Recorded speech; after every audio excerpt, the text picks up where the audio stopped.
Čau, dnes budu na 24 hodin jíst jenom nezdravé jídla, protože si vyzkouším tu nejhorší dietu na světě. Ale ještě napiš tohle jméno dolů do komentu a já ti dám srdce.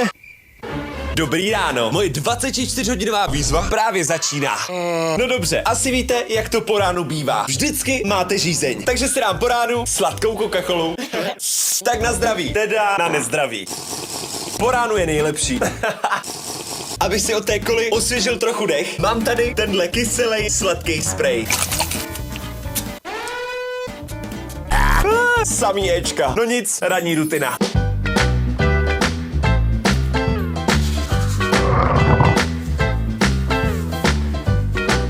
A konečně si dáme nejdůležitější jídlo dne. A to bude vydatná snídaně. A na to si dáme pořádný kebab.